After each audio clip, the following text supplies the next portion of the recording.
Okay. So this week is Parshat Mishpatim. We'll start our unit very soon. But for those who came on early, I know there's a dedication by Marty. We'll discuss that soon. I'll start in half a minute, and then I'll do it's still only 11:14, so I can't, Okay, yeah. So on Shabbat, Benny Gesundheit is one of the teachers in your program, and a good friend of mine, a good friend of yours. So we had lunch together on Shabbat. Actually, we were learning Torah together on Shabbat. Ate in between a little bit. Because of Corona, we have an outdoor minyan. So I daven outdoors in his neighborhood for lunch. For Shachrit in Musaf.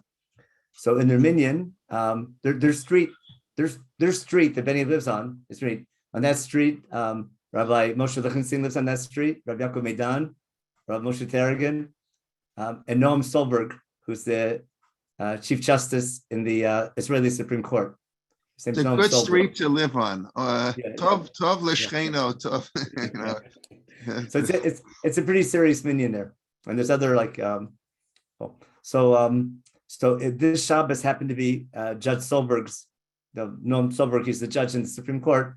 It was his 60th birthday, so they made him a surprise party. But he's also the Baal Koreh. So he read Parshat Yitro. I'm sorry, he read Parshat Yitro. I'm sorry, Parshat. What was this week? Yitro, Yitro. And so I had Kohen, and luckily there was no Levi, so I had Kohen and Levi. So I got the idea when he read all the laws about establishing a court system, to make sure Anshe Yirei Elohim, Sonei Matzah, what's his name? Anshe Chayo, remember? When Yitro gives his idea about setting up a Supreme Court system. So I thought that was a pretty neat to get in Aliyah, where a Supreme Court, a Dati Supreme Court in the Israeli court system, the Israeli Supreme Court, reads the Torah about setting up a Supreme Court, and I got to have the Aliyah on his 60th birthday. So that cool. was very nice. So I'll tell you the joke I've said before when Rabbi Tarragon, who was at the minyan on the street, Rabbi Moshe Tarragon. Actually, he has Corona, so he wasn't there. Oh, he wasn't there. Right. Azari told me he has Corona. Yeah. It's because he's in this. So when we had him many years ago here in Toronto, so he spoke on Parshat Yitro. So he discussed one of Yitro's requirements. Sonei Betsy, you have to hate money. So Rabbi Tarragon is, where are you going to find a judge who hates money? Come on, what is Torah saying? So he said, if you pay enough money, you can find anybody. Okay. All right. That's on that note, that's pretty much Rashi on Anshe. That's what Rashi says on Anshe Chayo. Right. Money means people are wealthy. They won't need to take a bribe. Right. Correct. Right. Rashi. It's not that they hate money, because that's impossible to find. It's that they won't go to court to take on money. Anyway, on that note, we'll officially welcome everybody on behalf of Torah Motion to Rabbi Leibtag's new series. Always a pleasure.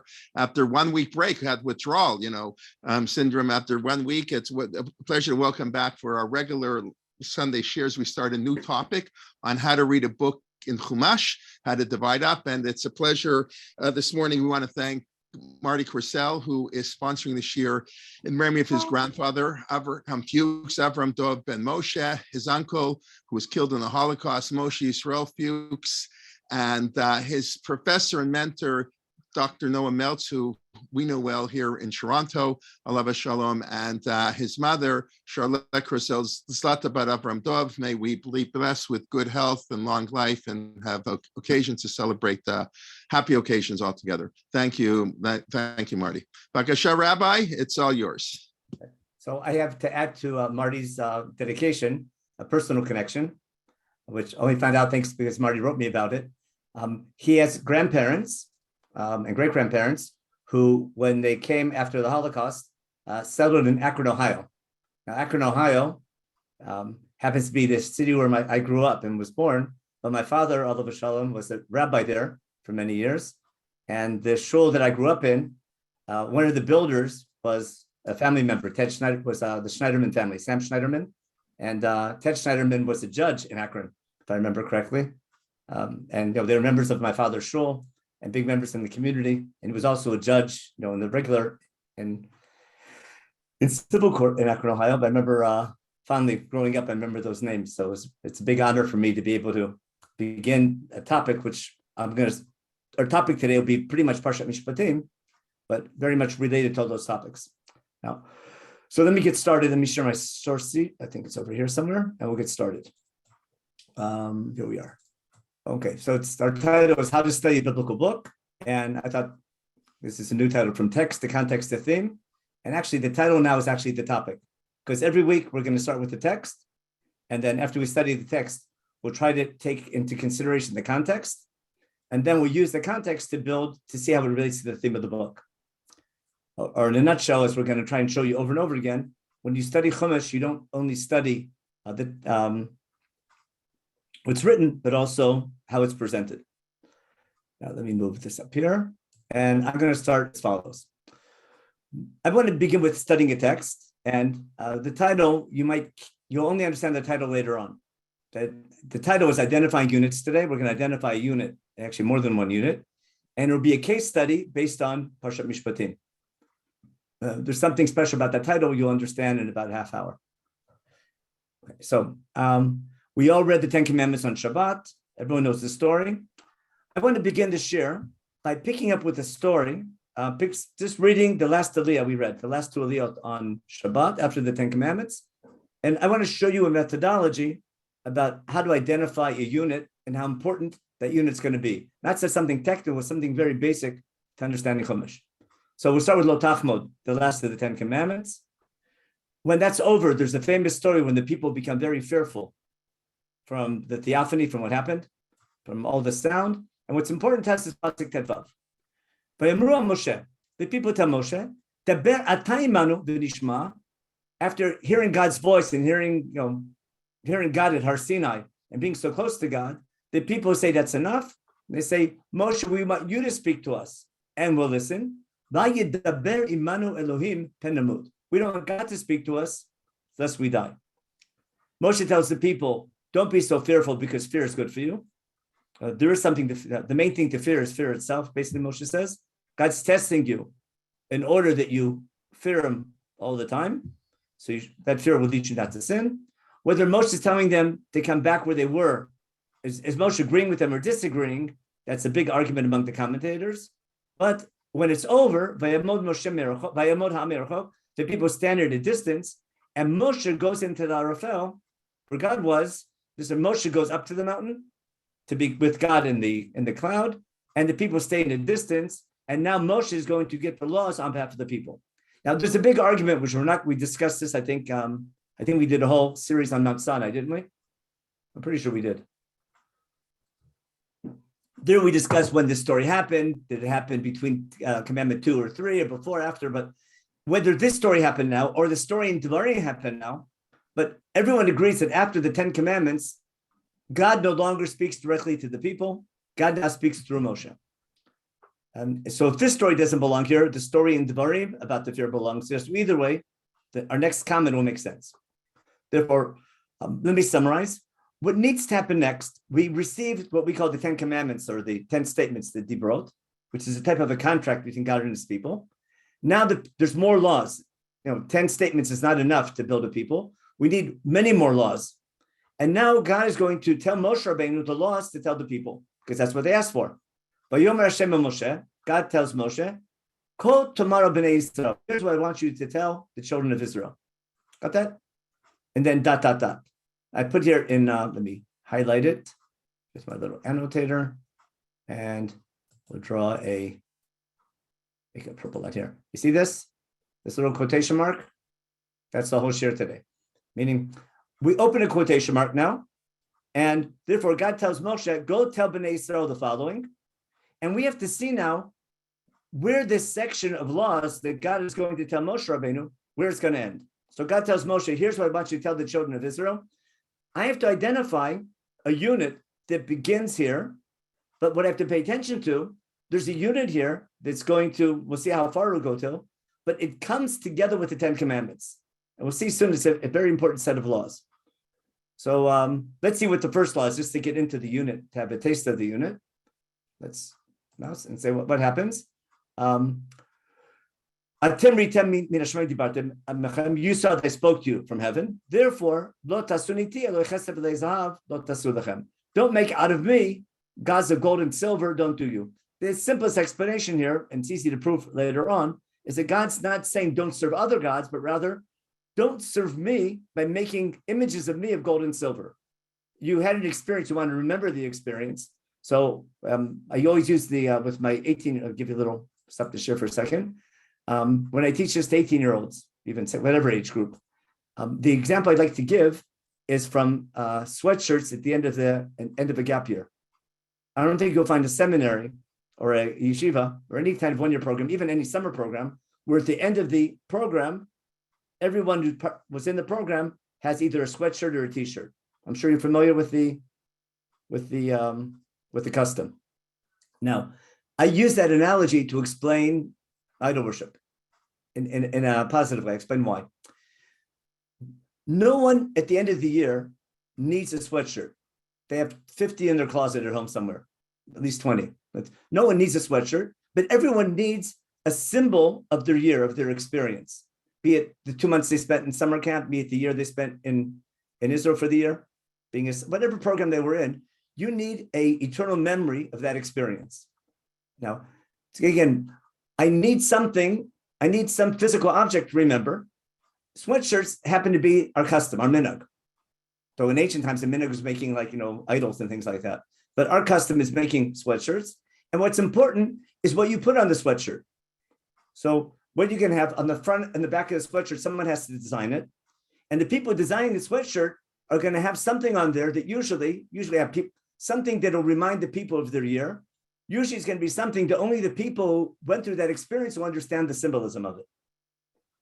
It could be something they can explain to others. Some things people can figure out, but you want to put something there that sort of summarizes or typifies what your experience was about.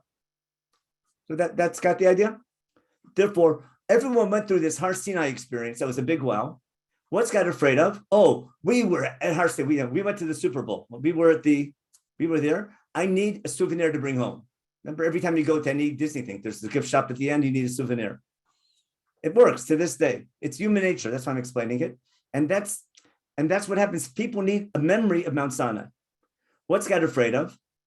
What are they going to do to remember it? They'll make a golden image of what they thought God looked like, whatever it was. So God's saying, don't make any image of me out of gold. Got that? No, that's not idol worship. That's idol worship ideally, or what I call it in Hebrew. Instead of, there's avodah zarah, which is serving another God, and avodah zarah, which is serving our God the wrong way. Got the idea? No, is zarah describing the God or the avodah or the service? So God's saying, I know you want to serve me. I'm not doubting you want to serve me, but don't serve me the wrong way. Remember, you might have good intentions, but it goes bad, and there's going to be hope. This is the background to Chet Egel, in case you didn't catch on. Now, what are we going to do now? So God's saying, don't serve me with gold. Instead, and this proves it, the next line will prove it. What do you do instead? Mizbeach adama taseli. Keep it simple. An earthen mizbeach is enough. And on that, you can bring all your sacrifices, any sacrifice you want to bring. And wherever, I'll follow, I think Rashbam here says, any place, or even Rashi, I think, any place that I allow you to mention my name. Not that God's going to mention my name, but any place that I allow you to mention my name. Remember, Avram builds an altar and calls out in God's name. If an altar is a place where you make a name for God by having this sort of cookout in God's name, therefore, wherever you do that, that's okay. I'll come and bless you. If we have time, we'll return to the same, if not this week, next week. If you really want to go fancy, no, that's enough. You want to go you want to take it to an extreme, okay. You want to make a fancy mizbeach out of stones, more impressive, okay, that's fine, but only stones that are natural in the ground, but don't chisel them down. Don't build them, don't make them hewn stones, only because the second you put your sword on it, it gets ruined. Remember, a sword brings death. That's what most Parshinim say. And these stones have to be simple. And therefore, you can use stones, but not use metal on them to cut them. Okay, so that's just it begins with a classic law about how to serve God, which I would expect. Now, but these laws continue. So that's the question to where. So we have to ask ourselves now where to find the quotation mark. Where do I close my quotation mark? So we'll do this together. If you have a Tanakh with you. it's good to take a look on your own, but we'll do it together. And here I simply need a Hebrew Tanakh because online, because you can see more text at that together. So I'm going to stop my share from my source sheet and go to my Tanakh over here. Where'd you go? Okay, this is Shmot Perek Gimel. So we have one more law about once you build a Mizbeach Avanim, a fancy one, but you have to have a ramp and you can't have steps. And then we continue in Perek Chav Aleph with what law? Ve'ila HaMishpatim. Asher Tesimav. Now there's a group of judgments, or we'll see what Mishpatim means, but a set of laws you have to put before the people. Okay? And then we have laws about a Jewish slave, and then we have more laws about slavery, and then we have laws about damages, makish. We'll see. I'm just reading. I'm going to make this a little bit smaller. We have lots and lots of laws, and I'll just point something out now. But there's a key word, pun intended, all through this section.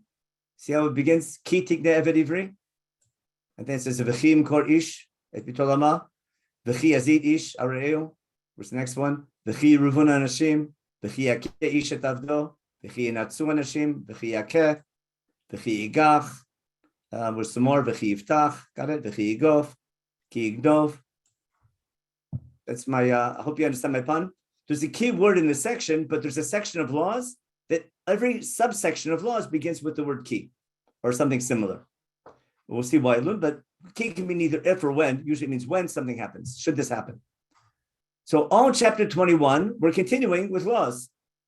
And we'll see very soon, these laws continue right into chapter 22. That chapter break here makes almost no sense at all. The im is usually whenever you have a key, a subset of key. There's a key setting a new stage, and then a subset of that key is going to be an im. Also meaning, but should it be this, should it be that? Ki aver ish, ki etzegen. We're not translating, just showing a whole set of laws that continues. Ki ten ish areo bismor, ki ten ish areo chamor ashor, ki shawish mimreo, ki fata ish betula. Got it? All the way through the middle of chapter 22, all chapter 21, halfway to chapter 22, numerous laws. We'll talk about what's special about them and what they're about, but a whole set of laws that begin with certain cases.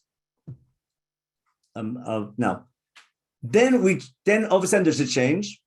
We have laws about witchcraft for some reason, laws about different offerings, then laws about treating a stranger, orphan, and widow, laws about lending money, laws about not cursing either God or political leaders, or this we'll talk about later. What type of law? Most likely this law about paying taxes. We'll see. And then we continue in Perek Chav Gimel. Again, more laws. About what? About laws about the governed Beit Din's behavior, following majority rule and things like that. Laws about returning lost items. Laws about not doing injustice. Bidvar sheker terchach, a couple famous ones. Not taking shochad. We said that before. Again, something about strangers. And then we finally get some normal laws about Shemitah and Shabbat. And finally, when we get towards the end of Perek Chav Gimel, we have the Shalosh Regalim, the three pilgrimage holidays, Chag HaMatzot, Chag HaKatzir, and Chag HaAsif, and some more laws about Korbanot.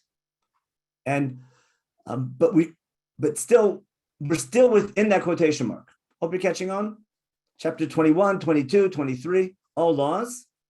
And we'll see soon, the law section is going to end here with one of the laws that costs us a tremendous amount of money. The need for 2 sets of dishes, 2 sinks, 2 refrigerators, 2 ovens, okay? And then 4 actually for Yom Tov also, for Pesach. So, and then we have some kind of promise God's going to send a malach to lead us to the land of Israel. And the rest of the section here, of the Perek Chav Gimel, again, how God's going to help us conquer the land of Israel, but what we need to do once we conquer it, again, more laws, but in the context of what happens when you come to the land of Israel, some very general principles about how we interact with the foreign population. But we're still having laws. Then you look in the beginning of Perek Chav Daled, and what happens? Ve'el Moshe Amar da. In the beginning of chapter 24, the narrator of Chumash returns. What we call Chumash is now talking. So the same narrator, again, Chumash is written, the way God gives us Chumash is presented by, I call the omniscient narrator, recorded by Moshe Rabbeinu, but representing God. But when you read Chumash, there's always this narrator, we call the omniscient narrator, who's telling us a story. And when he tells the story, sometimes we have quotes. But now the same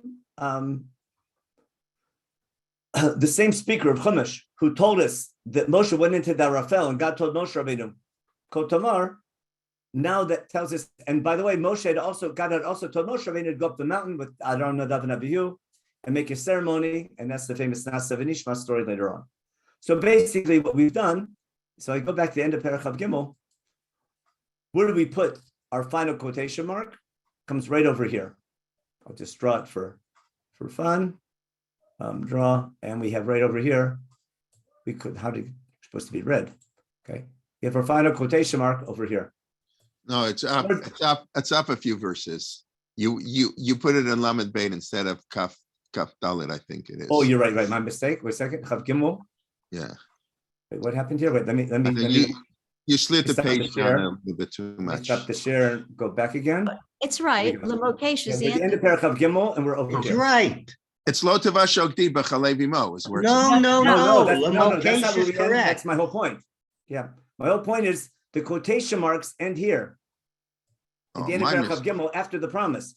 In this, God is still talking to Moshe here. Okay, my apologies. Okay. I draw, but no, it's good. I'm glad you did. I know you did that on purpose. Because when I teach this in class and ask the class to find it, half the class ends over here with Lot Vashel Gdi B'Chalevi Mo, and the other half of the class ends over here. Because they notice there's laws and the laws end here. But it's important to understand that this is God still talking to Moshe Rabbeinu to tell this to Am Yisrael, because here we'll see God is talking to Am Yisrael, not to Moshe. When God says, I'm sending a malach in front of you, God's not talking to Moshe. God's telling Moshe, tell this to Bnei Yisrael. And that how you read this is going to be critical in understanding Chet HaEgel later on. Okay? So now we've identified our unit till here. Got it? Now I'm going to talk about, actually I gave it away sort of. I want to talk about a black box theory. What's my black box theory? Right now, I have a black box, meaning I have a unit that follows the Ten Commandments, got it? That appears to be given together with the Ten Commandments on the same day. A set of laws that possibly, in some Parshanim, bring up this possibility, is that had we not become fearful at Har Sinai, in addition to hearing the Ten Commandments from God, we might have also heard these laws from God, but they got scared in the meantime. But we have a set of laws that's not it's less than 613, but more than 10. Got it? And what's the big question? Why are these laws coming together with the Ten Commandments? Before I open up the box, I call it this black box. I have a box of laws. I have a unit of laws and something that follows the laws. They come together with the Ten Commandments, most likely on the same day. And it's not the entire Torah, but it's a lot. It's more than 10. I forgot exactly what the count, but it's probably in the high 50s, 60s. There's a whole set of laws here. The question is going to be, why are these laws coming with the Ten Commandments? Are they the most important laws? Do they come to explain the Ten Commandments? Are they something that people need to know right away? Are they the most urgent laws? You follow? You know the famous thing in not counseling, whatever it's called, in management. You have to always machalek between what's urgent and what's important. You ever hear that one? It's when you balance your time, people mismanage their time. They spend too much time working on what's urgent instead of what's important. And you're always doing things that are urgent, but when you're so busy doing things that are urgent, you miss things that are important. So you just have to balance between the two. So same thing here. Are these laws the most urgent or the most important? Hope you caught the analogy. I'm not sure, but I want to ask those questions before I open up the box.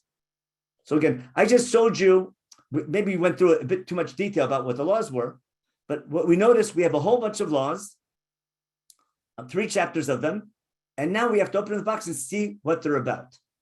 What are they? And these laws are followed by this little promise at the end. So what we're going to do now, I'll do a quick version of it. I'm going to do a quick scan through the laws just to get the big picture. And next week, we'll go into more detail about what's inside the box. But now, again, remember from text to context. So first, we have to identify a unit. Because we've identified a unit. In that unit, I have to see what's inside the unit. And then I have to ask myself, why is this unit located between the 10 commandments and what's called Brit Nasa V'Nishma that follows. But before I look at it, I'm assuming it's something important. Again, is it important because it's urgent, or is it important because the laws are important for all generations? So let's take a look at what we have. So again, our first law was about how to serve God the right way or not to serve him the wrong way. And what's interesting, so where's the end of the unit? I was just answer Jennifer's question again. The unit ends in the end of chapter 23. From the end of chapter 20 to the end of chapter 23, 3 chapters plus 4 lines. Got it? Of laws. Now we're going to open up the box with a cursory reading just to get a taste of everything. So now I'll share my screen again. And actually, you know what? Let's open up a Tanakh and do it the proper way. Let's go. Let's take a teal through the book. Okay, we'll take English Hebrew. The first set of laws about how to treat again, I don't want to say a Jewish slave because Chumash didn't say Jewish slave. It says an Eved Ivri. It's this Ivri means someone Jewish or someone wandering. Rabbi Yochanan has a great article on this, but that's Iyun. Don't let me do that, okay? But there's so much great topics here, but I got to stay away from it. Just in general, these are laws of a Jewish slave, the first 11 verses. Without going into it, I'm sure everyone remembers. Then we have laws about damages that begins with Mak'esh v'met mot yumat. Now, just to get a taste here of how these connect to the 10 Commandments, what law in the 10 Commandments relates to Pasuk Yud Bet? Mak'esh v'met mot yumat. Lo tirtzach. It's simple, right? But what's the difference between lo tirtzach and this? Lo tirtzach is absolute. Got it? Don't do it. What happens if you kill? I don't know. Doesn't say, does it? And the 10 Commandments says just don't do it. There's no consequences of what happens if you do any of those laws in the second half, right? Lo tirtzach didn't say what the punishment is. It says don't do it. Here, what's it say? If one person kills another person, he's put to death. So I have some more clarity now. Now I know that there's a concept of capital punishment. But now pretend you're a rabbi. What's that mean? Let's say I accidentally hit somebody and he dies. Don't I put to death? Well, that's going to be the next step. But if that's if it's unintentional, so then God will give you a place of refuge. But what's considered intentional? If I intended to hit Reuven, okay, but instead I hit Shimon. Now I wanted to kill someone, but I killed the wrong person. I didn't want to. Am I put to death? What happens if I wanted to smack him, but I didn't want to kill him? I just wanted to teach him a lesson because he voted for the wrong political party. So I can hit him, right? I might burn his car. I might, smack him with a thing because he's ruining our hold to the land of Israel. But what's my punishment? You follow? I didn't want to kill the person. I only wanted to hurt him. And what happens if that person does? You follow? There's a whole Masechet called what? I mean, that's Seder Nesikin. Yeah, that's Masechet Sanhedrin. But boy, you follow? Means we're making progress, but we have lots more to come. So just an example how I have something in 10 Commandments that relates to this, but I'm getting a little more detailed. But what's special here is I don't only have a law, but I have also the consequence. And remember, we'll see, guess who's going to, everyone needs to know the laws. Who's going to execute the punishments? That's Beit Din. That's why they're called Mishpatim, because they go to a Shofet. And as you see, when you go through the section, the name for the Shofet is not Shoftim. Anyone know the name for the Shoftim? What the judges are called in Parshat Mishpatim? Elohim. Judges are called Elohim, exactly. Which is so deep. Again, but not for now. Doing something to your parents is worse. I think it's beautiful in Mekalel when you curse someone. I mean, not anyone, but your parents. Here we have verbal abuse is equivalent to physical abuse. Maybe we learned something from there. If someone fights and there's damages, a person is injured, can't go back to work, paying damages. Basically, we have a whole set of laws that deal with damages caused by one human being assaulting another human being. Got that? That takes you through, and laws applying both to if one human hurts another citizen or if you hurt also a slave or a servant. Now, that takes you to Pasach Chav Zayin. Then we have something similar, but quite different, where damage again caused by assault, but that's something that you do to someone else, but something your property. Let's say you own an ox, but you have to plow your field. You're walking your ox, on the way to the field, and on the same road, coming home from shul, is another person, again, and your ox gores that person.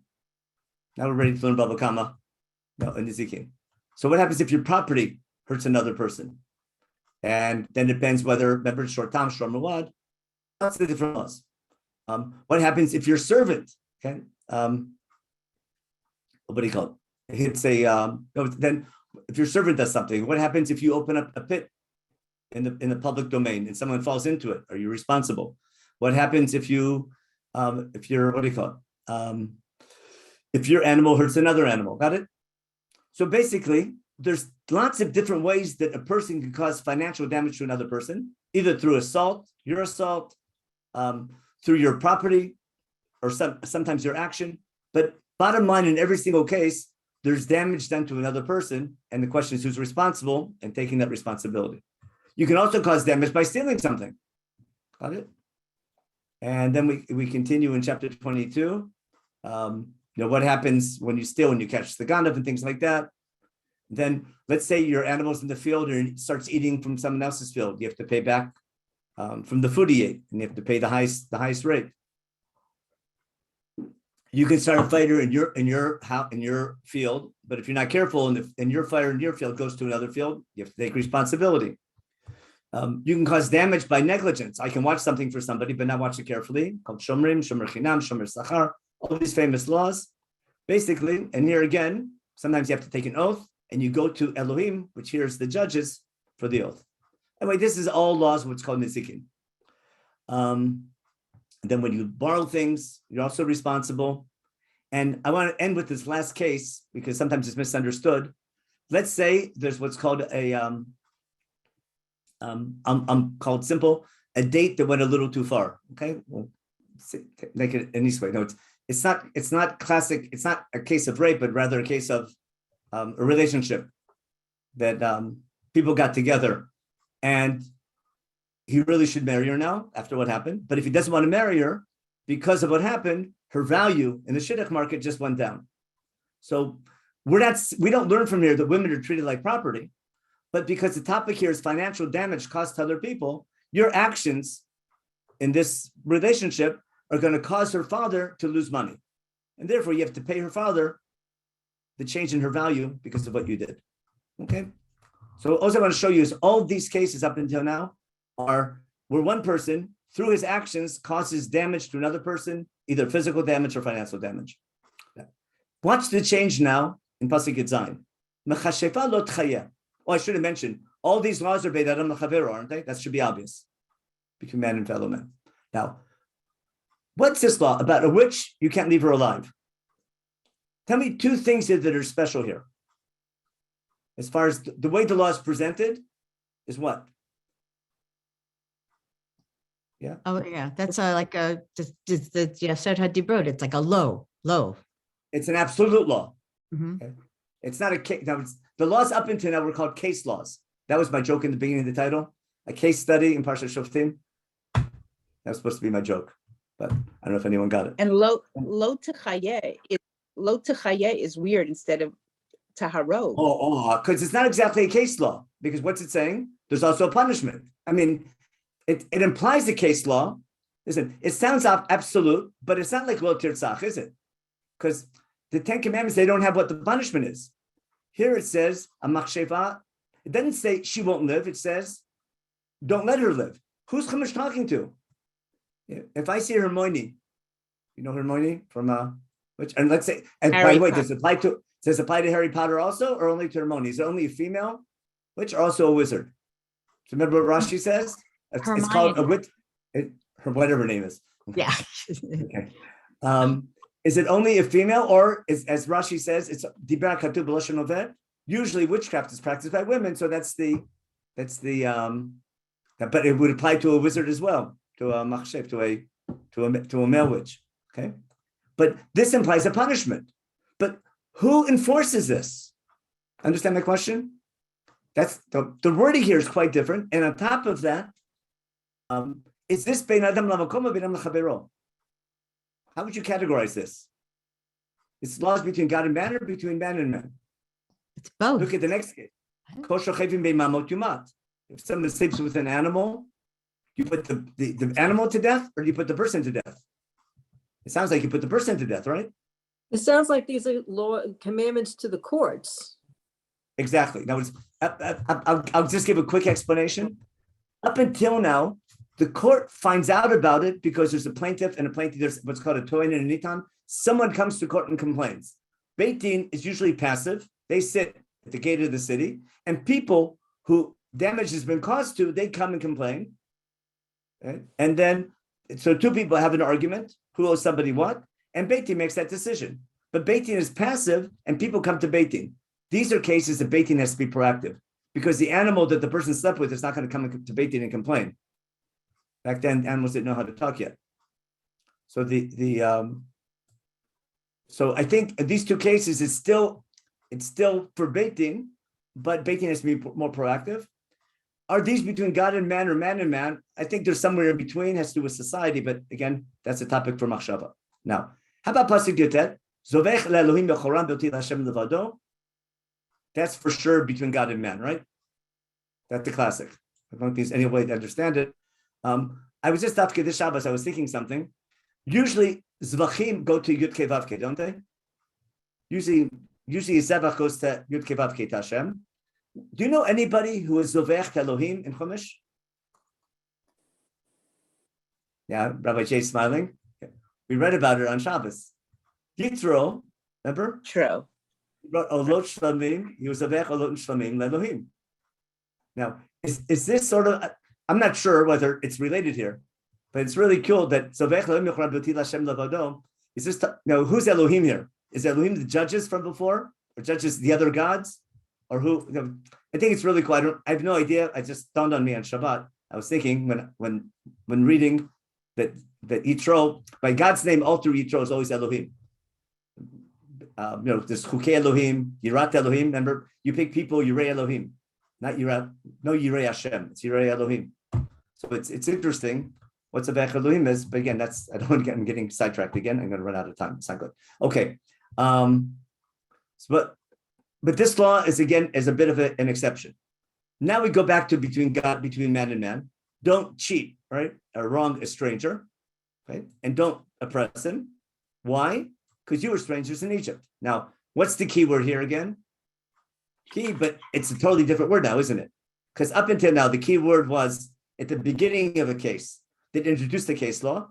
Here we have a classic absolute law, don't we? Don't do it. Doesn't say what the punishment is. This isn't the punishment. What is this?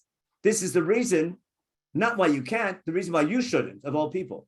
Meaning, you can't cheat anybody, not just a stranger. But you, of all people, shouldn't mistreat strangers. Why?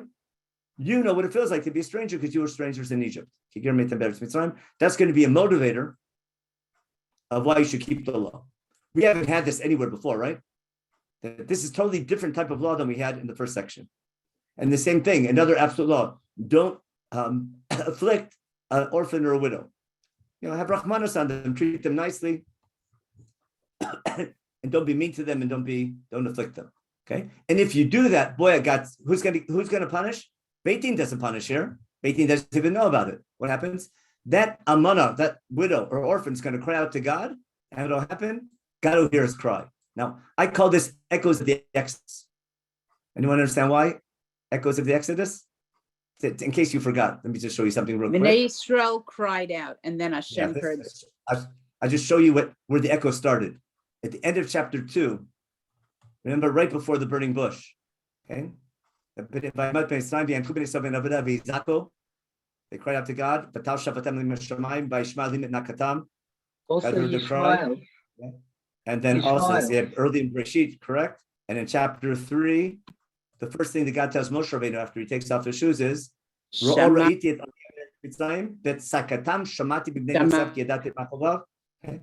So just like God was Shomea Artzaka, so if we oppress a stranger, an orphan, or widow, God will hear their tzaka, and look at the punishment God warns. Then Beit Din doesn't punish, but who punishes? Here, we're at the right chapter. What chapter are we on? Here we go. No, I'm sorry. Next chapter. No, here we are in chapter 2. What'll happen? God will get angry, and basically your wife will become a widow, and your children become orphans. Meaning God will take care of you. God will get angry with you and kill you, and you'll be in the same position. Now, again, that's not like the laws before. That's not Beit Din enforcing a law, but rather That's God saying, the fact that Beit Din doesn't get involved doesn't mean that I'm not watching. Okay. Then we have the famous case of Im Kesef Taveat Ami, and Rashi says on the spot, this is not a case law. It's a mitzvah. Remember, Rashi says 3 times where im means chovah, not reshut, where it's obligation, and not only should it happen. You should lend money, but when you do that, don't take interest. Remember, and if you take a collateral, it's something the person needs, give it back to them. If it's a blanket or something you need at night or clothing, don't keep the collateral with you, give it back to them. Because again, why? Again, echoes of the Exodus. Not to mention by the first law was about a Nevid Ivri. Remember, the very first law in the law section was about how to treat a Jewish slave. Now, then again, who should you not curse? Is that our God, or is it talking about the judges? It's a big machloket parshanim, but if you look at the context, the Nasinotes, your political leaders, don't curse them either. This might be don't curse the judges. That's sort of like contempt of court. And again, if that's the case, then this is a law for society between man and man, because society falls apart when people don't respect the legal system. I'll explain this one is paying your taxes on time, the way Chazal understand it. Your Trumot to Masrot, which again, if the Maser Rishon is for the Levites, and Maser Sheni, sometimes Maser Ani, is also for people in need, then make sure to pay your taxes on time, basically. And the last line is something very general on Shekodesh Tunli. Now, if you click on this in a hypertext chumash, where would that take you to? To chapter 19 in Sefer Vayikra. Remember, Kedoshim Tiyu Ki Kadosh, and most of the laws that follow that are again between man and his fellow man. We have this strange law about if an animal gets run over on the street, it wasn't checked it properly, you're not allowed to eat it. Give it to the dogs. That's the question. Is that a din in kashrus between God and man, or is that a law of behavior? That's not how. That's not menschlichkeit. That's not etiquette. Jewish people you don't just see a dead animal on the street and sit around and eat it. But that's for a different discussion. Now we have to finish up real quickly. Chapter 23. I have this all summarized on the source sheet in a minute. We have real quickly laws for Beit Din, laws about returning lost items or not looking the other way, helping an animal in distress, and the owner. Again, no punishment, is there? Only how you should act. And we're going from don't be a rotten person to being a nice person. And then we have laws that don't apply anymore about midvar sheker terchak, no one lies anymore, and no one takes shochet anymore. So these were ancient archaic laws that are just in chumash for old time's sake. Okay. Now finally, look at pasuk tet. The ger lo tilchatz. Even though we had that before, didn't we? Don't oppress a stranger. And you of all people, like we explained before, you, echoes of the Exodus. Hope that's a new title. Let's go on. Patem yidatem et nefesh hager. You know what it feels like to be a stranger because you were strangers in Egypt. And then we finally get to some normal laws between God and man. 6 years, work your field, 7 years, Shemitah. I think we just had a whole series. That was the last year. That was our last year on Shemitah. I think we talked about these psukim. And just like there's 6 years like Shemitah, and you rest on the 7th year, 6 days you work on Shabbos. Work. But notice the reason for Shemitah and Shabbat is not only for God, but rather also to help poor people. The reason for Shabbat here, so your workers have a day of rest. So it's interesting, even these laws of man and his fellow man. I mean, man and God have an element here between God and man. And then we have a little summary. We'll deal with that later on. Again, don't mention the names of other gods. Who are these other gods? We have to talk about later. And finally, we get some normal laws. Yom Tov, Sholosh Regalim, Chag HaMatzot, Chag HaKatzir, and Chag HaSif. We call Sholosh Regalim, and some laws about 3 times a year to come seen by God, and a law for Pesach about Chametz, a law of Bikurim for Shavuot, and Lot V'Shagdi B'Chalevimo. And that ends the law section. What that's doing here, not for now. And then we have the promise. So we're going to deal with this section later on about the promise about the land of Israel. Not today. We'll get there. I want to focus on the law section, and then we'll sit back and take questions. I'm going to summarize now the law section that we just saw. And here we are. Okay. So we asked, what do we expect to find in the laws? Things connected to the Dibrot, what category of laws, and why not all the laws, why this unit? That's the questions we're talking about. And we talked about what's urgent, are they most important? And then we talked about the echoes of the Exodus as we went through it. So let's summarize all the subunits. First, we had laws relating to how to serve God properly. Remember, we saw that? The opening section. Then we had Parshat Mishpatim of damages. Then we had to treat a Jewish servant. Then injuries. One person injuring another person by assault. A person's property injuring another person. A person's property damaging other property, got it? A person stealing, financial damage. Property by ironical grazing or setting a fire. Responsibility of shomrim. Things like that. And then finally responsible for the seducer. Got it? Those were the laws. And then we noticed the change that began with about witchcraft and sleeping with an animal. And we tried to we asked what's that category of this is what's the connection between that law there? And we paid attention to the word key beforehand and the word key in this line. Got it? And then we noted to punish from all these laws. And these laws were absolute. The other cases were case laws. And we noted finally how 23:9 V'ger techatz matched 22:2 V'ger toneh. All ending with because you were strangers in Egypt. Again, we mentioned that's simply a summary of what we talked about. Hope we got that. And then we talked about the section of again, we'll return to these psukim at the end later on. And then the promise at the end, these are all questions we have to deal with. Probably we won't get to next week. So again, we had laws again. So if I have to summarize, if I'm looking at the unit now I've identified a unit of laws that come after the Ten Commandments. I've noticed that almost all the laws, I say 90% are between man and man. Only a small portion are between God and man. We'll see the balance very soon. We notice there's case law and absolute law, but all the case law comes together, doesn't it, in the beginning? And all the absolute laws follow afterwards. So we have a clear distinction between case law and absolute law. I think that was quite obvious. Again, that was the key word. Okay? And we'll get to Hammurabi if we have time later on. And what's the progression? So I have a little chart here, and I have to make it smaller. And this mamashi need is something I can't figure out yet how to do on Zoom, but maybe we'll get it there. I'll try my best. If I make it too small, you can't see anything. Make it too big. I'm gonna make it real small just to show the units, and then I'll focus back up. Here we go. Hope you see the whole page now. I think we see the whole page. How are we doing, Rabbi Jay? We see the whole page? We do, but it's hard to read. And maybe you can widen. Oh, yeah, exactly. Okay, that's fine. I'll make it bigger. But how does it begin? We start with the Kotomar unit. Yellow are laws between God and man. Got that? That's what I want you to see here. Yellow are laws between God and man. How to serve God, how not to serve God. Remember, not gold and silver, but a mizbeach. In the smack in the middle, we have a law about how to serve God. Let me annotate here and get my little thing here. Again, this law is between God and man, how to serve God. This law is between God and man. Again, how to serve only God and not other gods.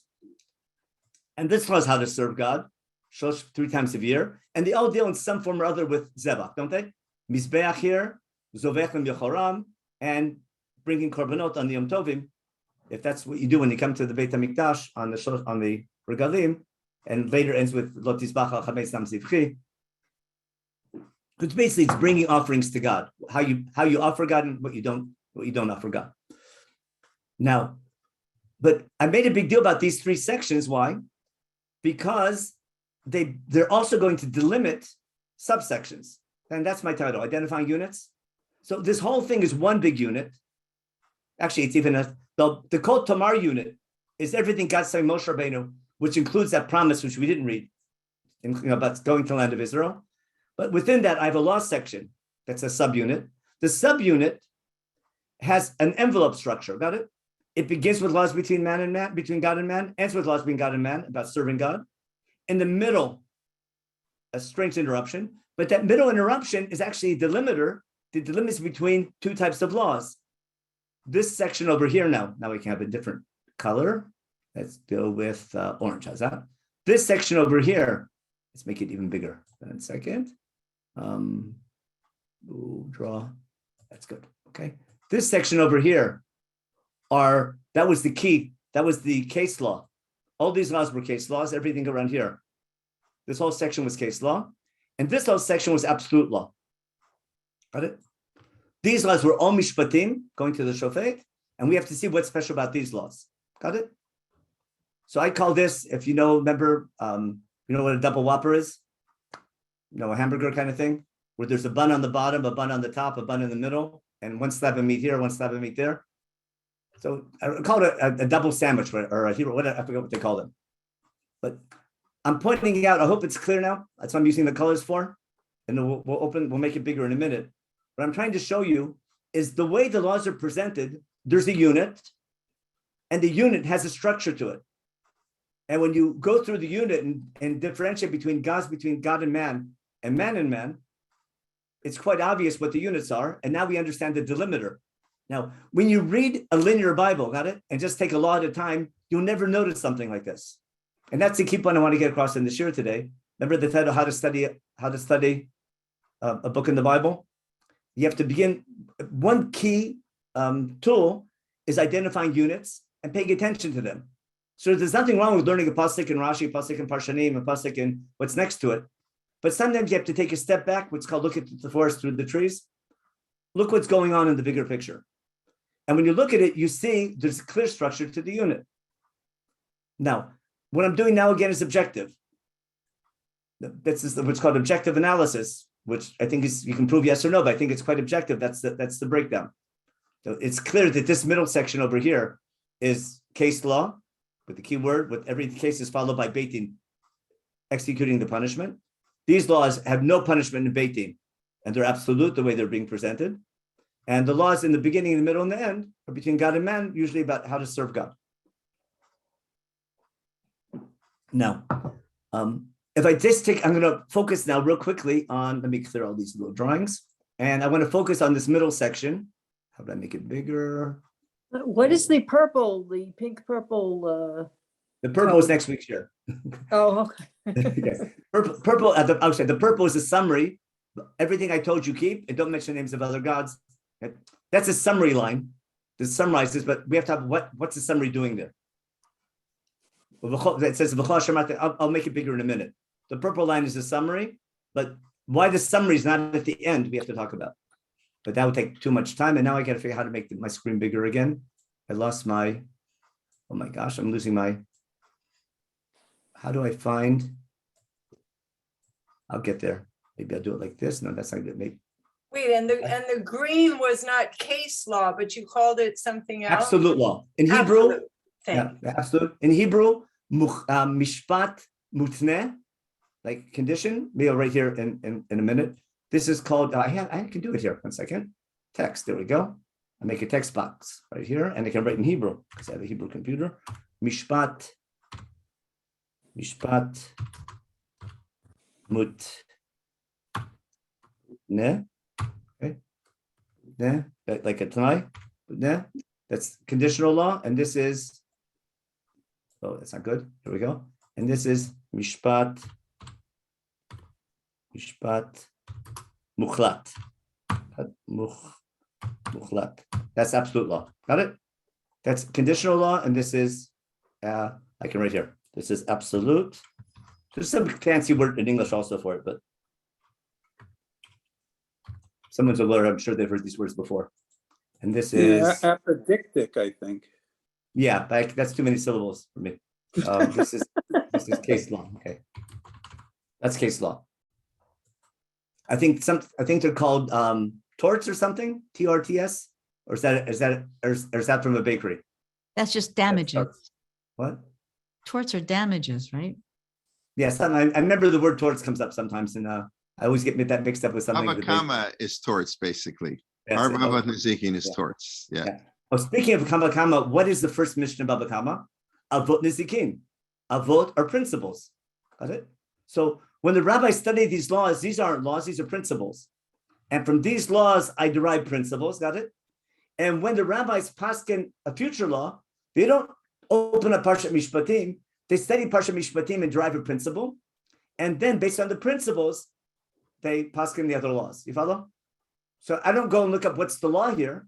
I have, through the case laws, I derive principles, and from the principles, that becomes Torah Shabbat. And that's Masechet Nizikin. It's got, like, remember, 3 gates, all the bubbas. Now, everything up until now was objective, and now I have to figure out how to make my screen bigger. I simply have to stop my share to start again so I can make it bigger. There we go. Yeah, now I can make it bigger. Now I'm going to do a quick little focus on the green section. Okay. Even the green section, which is delimited, remember, by Zovech Elohim and Shosh Galim, has its own structure. Why? Look how it began and look how it ends. The ger lo toneh, ki ger meitem be'eretz Mitzrayim. I'll highlight that. Okay, maybe make it even bigger. I can make it a little bit bigger. Okay, it still fits. Perfect. Okay. The ger lo toneh, v'lo techetzena, the ger lo techatz. That should be obvious now. Make a little drawer here. Here, okay. I have this unit between this and this. Okay. Those match each other, don't they? What's in between these? This law is primarily ethical law. It doesn't go to Beit Din, but how to behave. Pretty much everything in the first section was Choshen Mishpat, and this is more like Yerodea kind of laws, without getting to the exact definitions in Shulchan Aruch. But there's a clear distinction between the laws in the green section and the laws before in the blue section. Let me clear my drawing. Now, I want to end with one little insight, and we have to go back to this next week and talk about more in detail. What's my point? Remember the question, these laws follow the 10 Commandments. Now, I don't think they're the most urgent laws because it's not about how to live in the desert. I think we got those laws tomorrow. But rather, I think I like to call them a sampling of Judaism. Ramban, in his introduction to Parshat Truma, will talk about this progression of law, and he compares the laws in Parshat Mishpatim to the laws you teach a convert as you learn about Judaism. You teach him some basics of Judaism. It's like it's a beginner's class in Judaism. If you know education, you can't teach everything all in one shot. You begin with some basics. So on the day we get the 10 Commandments, we get a quick application of what Jewish life is about. Now, most religions are basically between God and man. And of course, this religion is also between God and man. And how do most religions have relation between God and man? You bring sacrifices, don't you? And that's what we have here. We begin with how to serve God, and we end with how to serve God. But we envelope Bein Adam Lamakom as the envelope in between this Bein Adam Lachavero. And now, I'm giving here subjective interpretation, which I'm agreeing is subjective, but based on the consideration of the format, I want to make an observation and suggest an interpretation for it. What's God's doing? He's trying to say that what's special about this religion, especially as a nation, is the way we serve God is primarily in the society that we build. First, having a judicial system, but a judicial system alone is not enough. You need more than that. You need a system of ethics, because I can't depend on Beit Din to do everything for you. I can't depend on the court system to ensure that there's kindness and things. Society has to do that on their own. You have to have the fear of God in you and want to do that. So this now, without going into it now, when you go to a Bible class and take academia, you're going to find tremendous similarities, scaring similarities between the blue section and Hammurabi law. I think most people in Torah Moshe are aware of this already. And the Bible critics have a heyday, it's copy pasting. No. But when you understand the Torah was given to us, a nation coming out of Egypt, and the time of the Exodus, Hammurabi law, or something like Hammurabi law, is what everyone's familiar with. Egypt has a law system. In ancient Middle East and ancient Near East, there were law systems similar to Hammurabi. What Chumash is doing is giving you a set of laws where the cases are very similar to Hammurabi. What changes is the psak, is what Beit Din, what law is enforced, how to enforce the law. And that's where you're going to find the key differences. And therefore, the main chiddush of these laws of the blue section is not the fact that we're copy-pasting Hammurabi, is we're upgrading Hammurabi. And the main change when you compare them, the rights of a Jewish slave, or the rights of a servant, basically, or a slave, have been upgraded. Because in Hammurabi law, the psak as a function of your social status. In other words, if you're a full-fledged citizen, you have certain rights. If you're not a full-fledged citizen, and especially if you're a slave, if you own a slave, you can do whatever you want to him. Where in Judaism, you own his work output, you don't own you don't own his soul, and therefore, if you hurt him too hard, he goes free. No, the way, and you can be put to death for killing your slave. You don't own your slave; you only work his work output. And the laws of Eved Ivri, what an upgrade to how you treat them. So basically, it's Hammurabi upgraded with the turbo in it, and the main difference being again echoes of the Exodus of how you treat servants. And purpose, I'm not saying slave, I'm saying sometimes even a servant, because even to this day we have what we would call slaves in the sense they're servants. People work for you. You have to treat them. You own the work output, but they're still human beings. You have to treat them with kindness. The next section already, that's more unique to Judaism, not taking interest and returning lost items, even someone you don't like, and taking, not letting the animal wander, doing something about it. Midvar sheker techak, not taking bribes, and treating less fortunate people. And it's being emphasized in that second unit. And then, so the two sections again, and what I want to suggest is this section I'm going to refer to as mishpat. Why? Because it's mishpatim. And due to lack of a better word for ethics, I want to call this tzedakah. Got that? This blue section, let me get my little draw thing again. This section I'm going to refer to as mishpat. This is tzedakah. Got it? And everyone knows what I'm getting at.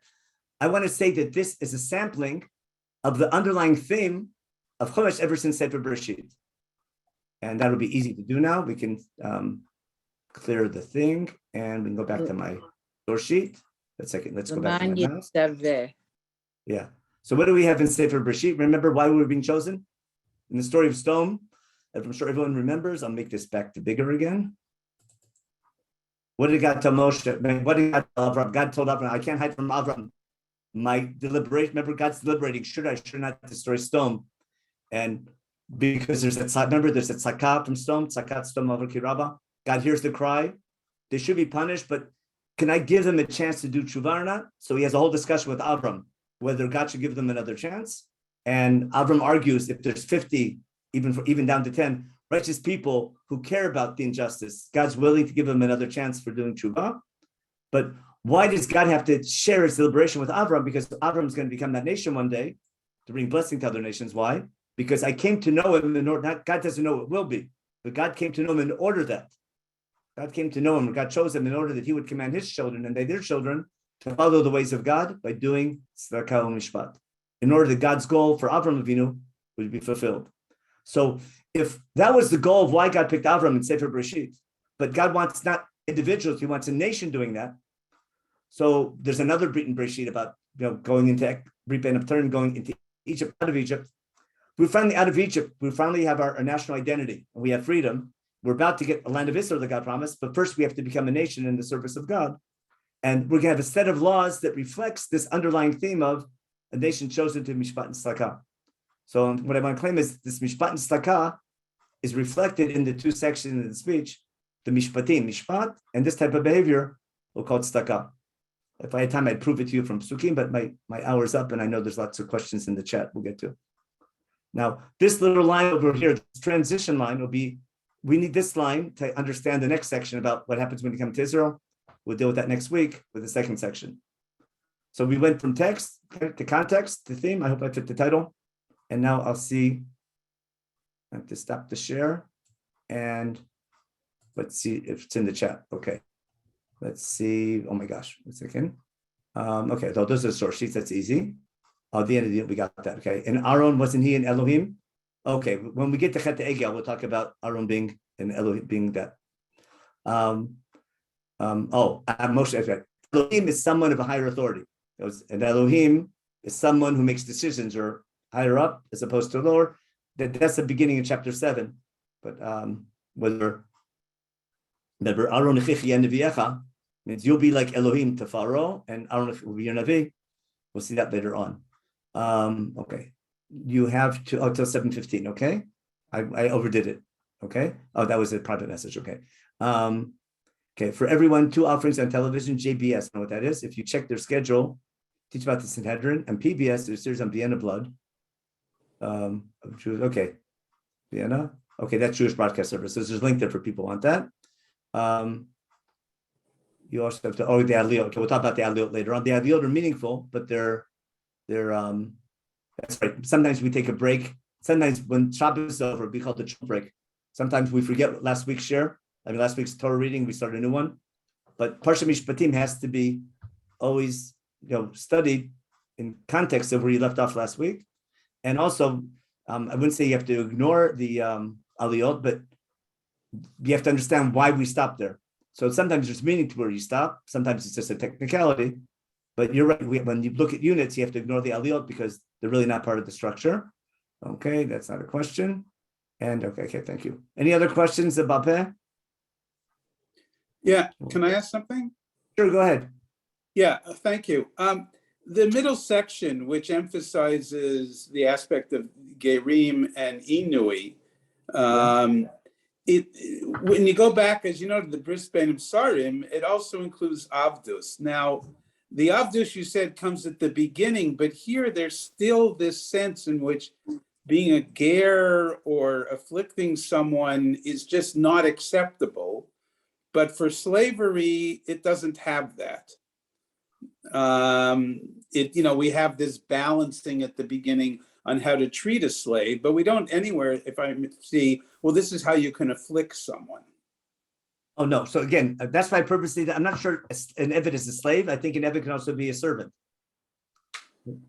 We have this picture of an Eved being slaves in the 1850s in America, in slave trade, in the plantations and stuff like that, where you mamish own them and you can do it and you can beat them and they're your property.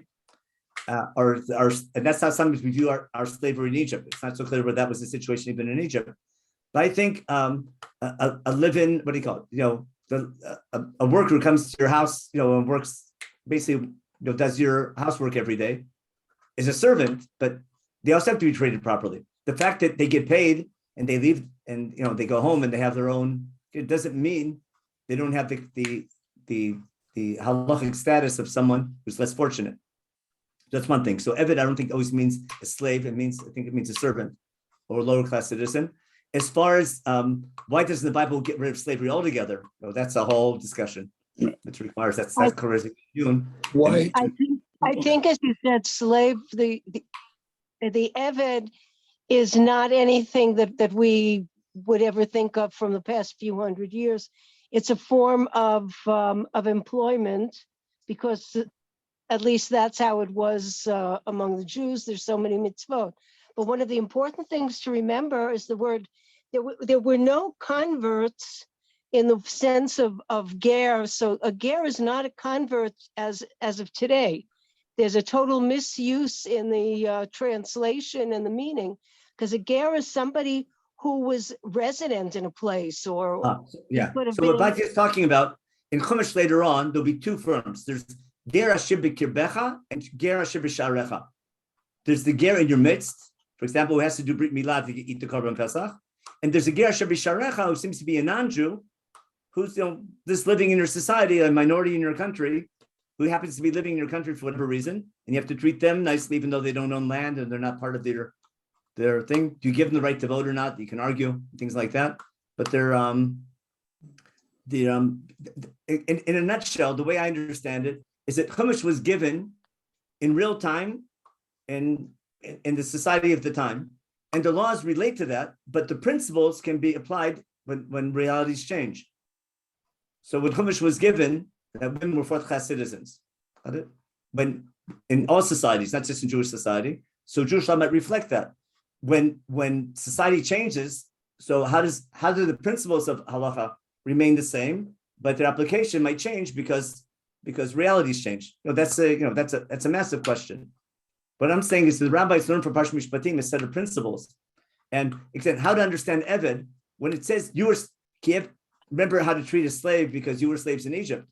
So when we were slaves in Egypt, we weren't converts, were we? We were total outsiders. So therefore, it's got to be referring to the basic principle refers to people who aren't members of your society. It's not just the ger who's a convert and therefore you can't get a shidduch kind of person, but rather it can be a non-Jew who's living among you, and whatever reason he's there, but you have to treat him kindly, even though he's not your. Yeah. Excuse me. In Perek Chaf Bet, why is there a parsha petucha between pasuk Yud Bet and Yud Gimel, rather than between Yud Daled and Tet Vav? Right, let me take a look at that real fast. In what Perek? Chaf Bet. Chaf Bet. Okay. There's a parsha petucha between Pasuk Yud Bet and Pasuk Yud Gimel. But the story of the Shomrim ends after Pasuk Yud Dalet. So why isn't the Parsha Ptucha there? No, listen, the Parsha Ptucha, the stuma here, why the Ptucha is there, that's a different type of Shomer. If you learn Bava Kama, it's a question. Because there's Abba Shomrim should be together, right? No, but Yeah, between the Shomer Chinam and the Shomer Sachar, there is a Parsha Duma or Segura. Yeah, we hear both. I mean, it doesn't say Shomer Chinam, Shomer Sachar has to do what they're doing. That's a different question. But between the two here, this is one type of Shmirah, and this is a different type of Shmirah. But why the Ptucha is here, again, the difference in Ptuchot and Stumot, they're not always totally logical. And what happens sometimes you would expect a Ptucha and you get a Stuma, and sometimes you get a Stuma and you expect a Ptucha. Usually there's some thematic reason for it, where Chumash is connecting things that don't appear to be connected, but you have to connect them. And sometimes it's just, it can be for a different reason. I see. You mean Shomrim here? You're right. You have Shomrim here with the stuma, with these. That's right. The Shoel gets its total own. I think that's your question. The Shomer Shoel gets its own complete parsha, whereas the other Shomrim are mixed into one parsha. That's the question. So okay, I mean that. Okay, it's a bigger question because here you have Giteis Matzach Chutzim in the same Ptucha. The whole Ptucha. All these things are stumot. The question is why is there Ptucha here, not why there's Stuma in between. But the Ptucha here really should be a little bit farther down.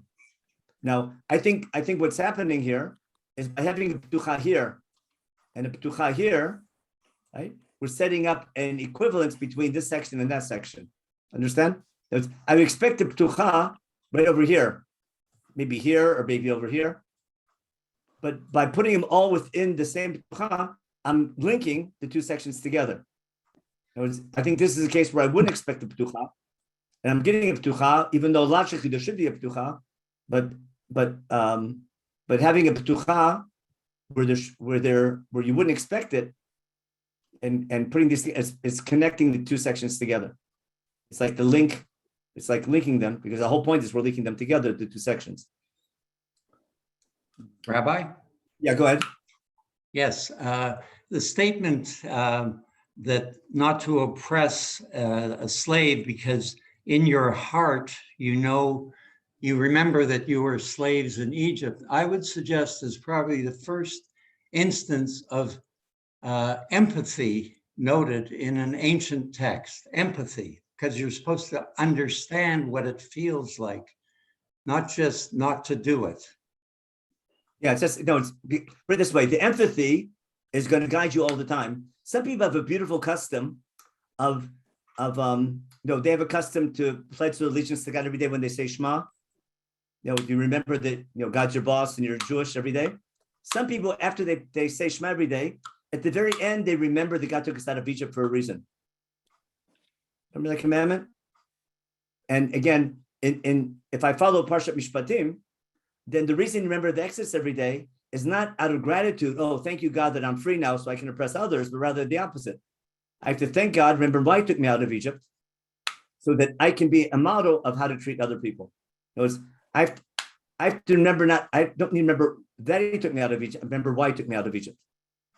And to make sure that we remember that every day, some people once a year go crazy and have this whole holiday called Passover.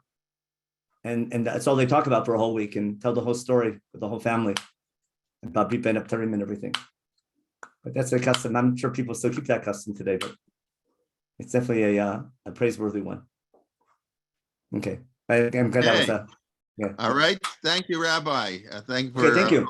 On overtime, under time. Okay, we look forward to seeing you next week as we continue.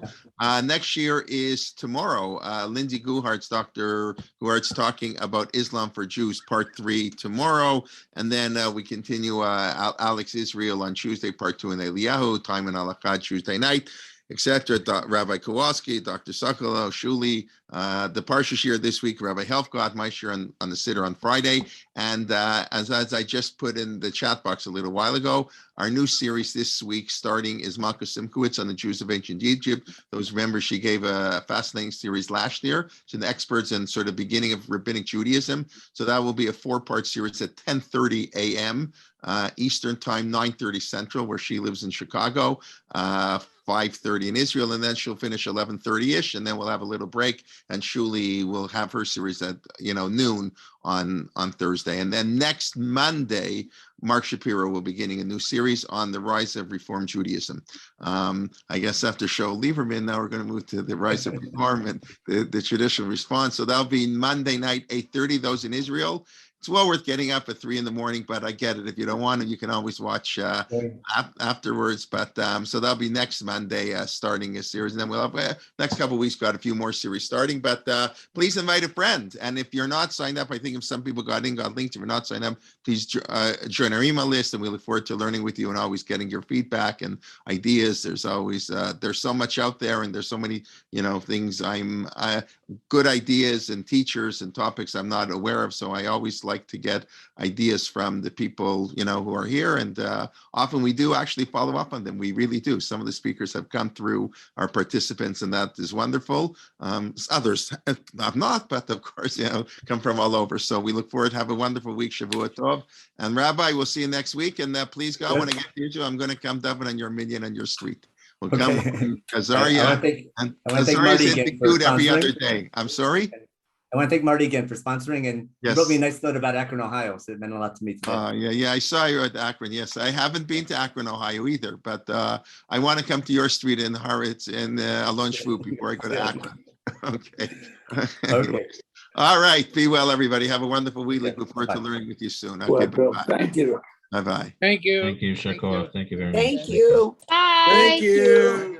Hi, Marty. Thank you. Thank you. We should have a welcome club, meet. We should have, I don't know. Well, I'll meet in Israel, please God. Come together. Okay. Okay. Be well.